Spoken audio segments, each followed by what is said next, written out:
नमस्कार. श्री स्वामी समर्थ सर्वांना. तुमचं सर्वांचंच माझ्या यूट्यूब चॅनलमध्ये अगदी मनापासून स्वागत आहे. आजच्या या व्हिडिओमध्ये आपण रक्षाबंधन या सणाबद्दल माहिती बघू.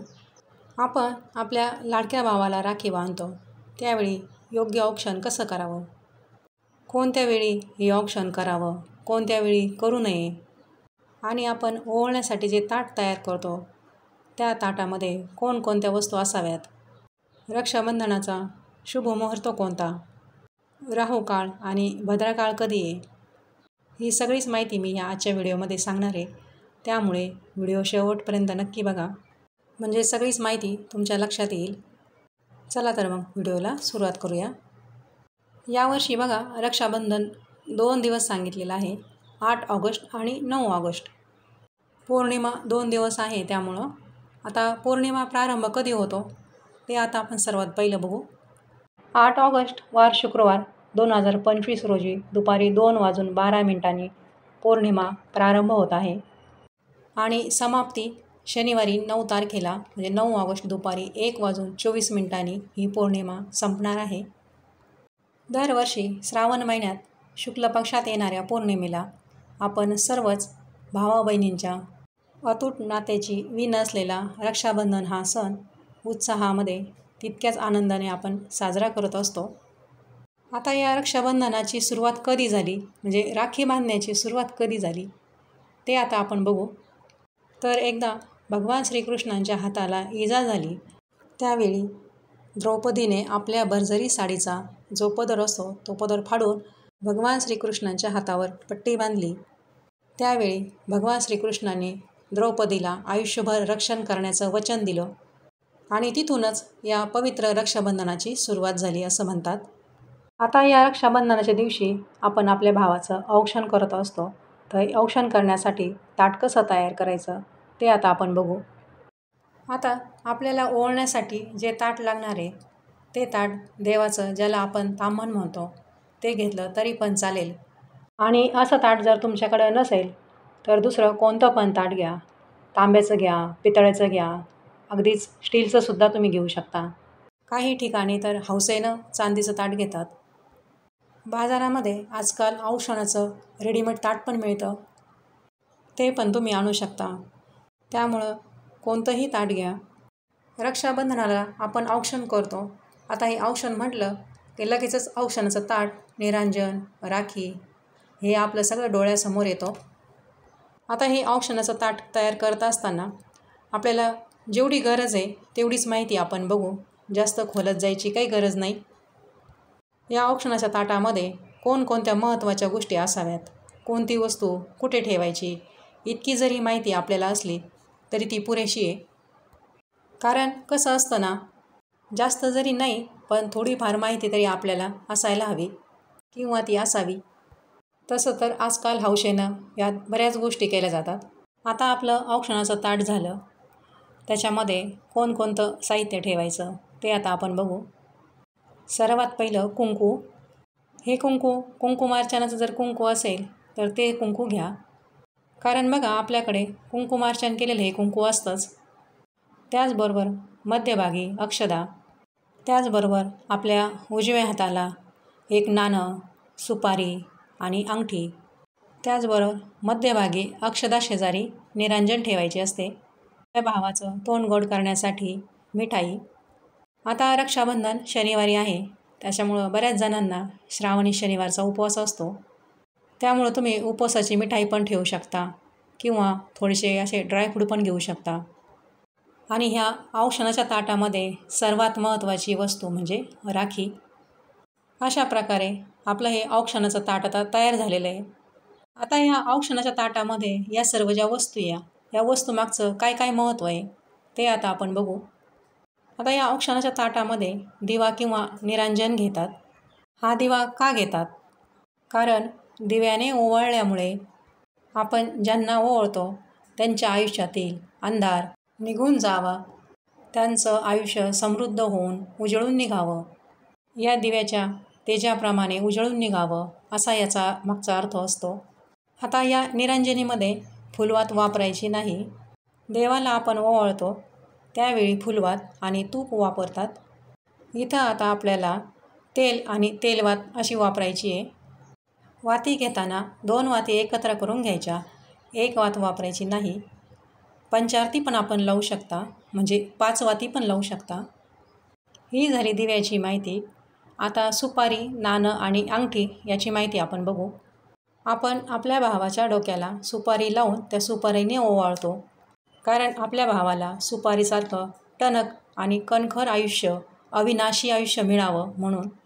त्यानंतर आपण 1 रुपयाचं नाणं डोक्याला लावून त्याने पण ओवाळतो, तर त्या नाण्याप्रमाणेच समृद्ध, सुखी आणि ऐश्वर्यवान आयुष्य मिळावं म्हणून.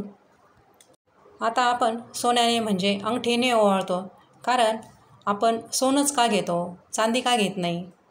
तर आपल्या भावाला सोन्यासारखं आयुष्य मिळावं, त्यांच्या आयुष्याला सोन्यासारखी झळाळी यावी, हा त्यामागचा उद्देश.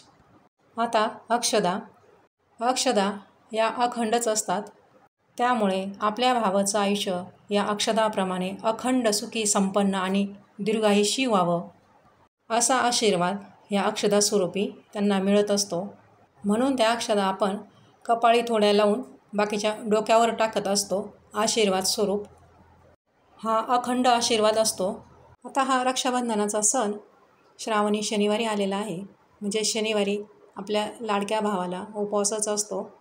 उपवास असल्यामुळं तोंड गोड करण्यासाठी उपवासाला चालणारी मिठाई ताटात ठेवावी, किंवा गोड शेंगदाणे, चिक्की असं पण ठेवू शकता. सर्वात महत्त्वाचं, या ताटामध्ये आपल्याला राखी ठेवायची. तुमच्या आवडीची छोटी मोठी कशी पण तुम्ही राखी घेऊ शकता. शक्यतो धागा लाल, पिवळा, केशरी अशा रंगाचा हा धागा असावा, कारण धार्मिकदृष्ट्या लाल, पिवळा, केशरी या रंगांना विशेष महत्त्व आहे. आता या औक्षणाच्या ताटामध्ये अजून एक महत्त्वाची गोष्ट किंवा वस्तू, आता ती प्रत्येक ठिकाणी असते असंच नाही, काही ठिकाणी ठेवतात, काही ठिकाणी ठेवत नाही. आता इथं पण मी ती ठेवलेली नाही आहे, पण आमच्याकडे ते औक्षण करताना ठेवतात. ती वस्तू आमच्या लहानपणापासून आवर्जून ठेवली जायची, आणि त्याला अनुसरूनच असा मंत्र म्हटला जातो, तो पण सांगते मी तुम्हाला पुढं. तर आता ही अशी वस्तू कोणती, तर ती म्हणजे कापूस. या ताटामध्ये थोडासा कापूस पण ठेवला जातो. जसं आपण सुपारी, अंगठी, पैसा कपाळी लावून ओवाळतो, तसं कापूस पण कपाळी लावून ओवाळायचं असतं. किंवा हे सगळं करून झालं की मग तो कापूस डोक्यावर ठेवायचा आणि कापसासारखा म्हातारा हो असं म्हणत ओवाळायचं. आता औक्षण कसं करायचं ते आता आपण बघू, कारण आपलं औक्षणाचं ताट आता तयार झालं. त्या सगळ्या वस्तूंबद्दल आपण माहिती बघितली. औक्षण करताना ज्याचं आपण औक्षण करणार आहे त्याचं तोंड पूर्वेला किंवा पश्चिमेला असावं, म्हणजे ओवाळणाऱ्या व्यक्तीचं तोंडसुद्धा पूर्वेला किंवा पश्चिमेला येईल असंच असावं. एक पाट ठेवा, त्याच्याभोवती छान रांगोळी काढा. आता इथे वयस्कर जर भाऊ बहीण असतील तर ते पाटावर कसे बसतील, तर त्यांनी खुर्चीवर बसलं तरी पण चालतं. इच्छा तिथं मार्ग असतात, शेवटी भावना महत्त्वाच्या असतात. आता भावाने त्या पाटावर बसायचं आणि औक्षण करत असताना डोक्यात टोपी घालायची. डोक्यात टोपी घालणं ही आपली परंपरा आहे, आणि गंध लावताना खालून वर असा गंध लावतात. नंतर अक्षदा गंधावर थोड्या लावून थोड्या डोक्यावर टाकतात. त्यानंतर नाणं, सुपारी, अंगठी कपाळाला स्पर्श करून डोक्यावरून ओवाळायची. त्यानंतर औक्षणाचं ताट घेऊन ते सावकाश 3 वेळा ओवाळायचं किंवा 5 वेळा ओवाळायचं. आपण या औक्षणाच्या ताटाने जेव्हा आपल्या भावाला ओवाळत असतो त्यावेळी या दिव्याचा प्रकाश आपल्या भावाच्या चेहऱ्यावर पडणं आवश्यक असतं. अशाच प्रकारे ते ताट ओवाळायचं असतं.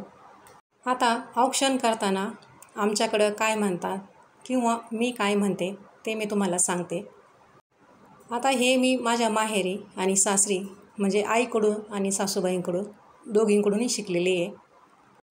ओवाळत असताना म्हणायचं, इडापिडा जाऊ दे, बळीचं राज्य येऊ दे, 1चे 21 होऊ दे, 5चे 50 होऊ दे, वेल मांडवाला जाऊ दे, आणि कापसासारखा माझा भाऊ म्हातारा होऊ दे, म्हणजे तितकं आयुष्य त्याला मिळू दे, असं म्हणतात. म्हणजे ओवाळताना आपल्या ज्या भावना असतात, आपल्याला जे आपल्या भावाबद्दल वाटत असतं ते सर्वच, म्हणजे कापसासारखा म्हातारा हो, म्हणजे पांढरे केस होईपर्यंत भरपूर आयुष्य त्याला मिळावं, असा याचा अर्थ असतो. तर असा हा भावा बहिणीच्या अतूट नात्याचा हा रक्षाबंधन सण असतो. तर या रक्षाबंधनासाठी ताट तयार कसं करायचं, त्यात काय काय असायला पाहिजे, औक्षण करताना काय म्हणायचं, त्याचा थोडक्यात अर्थ पण मी तुम्हाला सांगितला. ही माहिती सर्वांनाच असावी म्हणूनच ही सर्व माहिती मी तुम्हाला सांगितली. आता या रक्षाबंधन सणाची संपूर्ण माहिती आपण बघितली. आता हा मुहूर्त बघू कधी आहे तो. शनिवारी 9 ऑगस्ट 2025 रोजी आहे रक्षाबंधन. रक्षाबंधनचा मुहूर्त सकाळी म्हणजे पहाटे 5 वाजल्यापासून ते दुपारी 1 वाजेपर्यंत आहे. त्यामुळं पहाटे 5 वाजल्यापासून तर दुपारी 1 वाजेपर्यंत रक्षाबंधन हा सण साजरा करता येईल. फक्त मध्ये 1.5 तासाची राहुकाळाची वेळ असते, ती वेळ सोडून द्यायची, त्या वेळेला ओवाळायचं नाही. राहुकाळ हा दररोजच असतो. शनिवारी राहुकाळाची वेळ आहे सकाळी 9 ते 10:30 हा 1.5 तास. बाकी सर्वच शुभ मुहूर्त आहे. आता भद्राकाळ कधी आहे ती माहिती बघू. भद्राकाळ हा 8 ऑगस्ट रोजी दुपारी सुरू होऊन तो रात्रीच संपतो. त्यामुळं रक्षाबंधनाच्या दिवशी या भद्राकाळाचा कोणताही परिणाम होणार नाही. कारण भद्राकाळ हा आदल्या दिवशीच आहे म्हणजे 8 ऑगस्टला आणि 9 ऑगस्टला आपण रक्षाबंधन साजरे करणार आहे. त्यामुळं 9 ऑगस्टला भद्राकाळ नाही.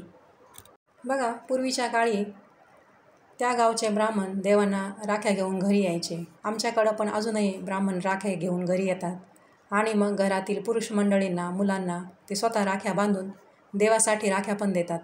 त्यांनी दिलेल्या ज्या राख्याचे त्याच देवाला बांधायच्या असतात. छोट्या कापसाचे रंगीबेरंगी गोंडे असलेल्या राख्या ते देतात. आता या गोष्टी खूप कमी प्रमाणात पाहायला मिळतात. त्यांनी दिलेली राखी सर्वात अगोदर गणपती बाप्पांना बांधायची किंवा अशा राख्या आपण स्वतः अगोदरच बाजारातून आणून ठेवायच्या. गणपती बाप्पांना बांधल्यानंतर स्वामी महाराजांना राखी बांधायची. सर्व देवांना मिळून देवहऱ्याला पण एक राखी बांधायची आणि मग त्यानंतरच घरातील इतर मंडळींना राखी बांधायची. अशा प्रकारे हा रक्षाबंधन हा सण आपल्याला शनिवारी 9 ऑगस्ट रोजी साजरा करायचा आहे. माझ्या सर्व गोड ताईंना, दादांना रक्षाबंधनाच्या खूप साऱ्या शुभेच्छा. तर असो, झालेली सेवा स्वामींच्या चरणी अर्पण करते आणि थांबते. श्री स्वामी समर्थ. तुम्हाला मी आज सांगितलेली माहिती जर आवडली असेल तर व्हिडिओला सबस्क्राईब करा, शेजारील बेलसुद्धा प्रेस करा. त्याचबरोबर लाईक आणि शेअर करायला विसरू नका. माझा संपूर्ण व्हिडिओ पाहिल्याबद्दल धन्यवाद.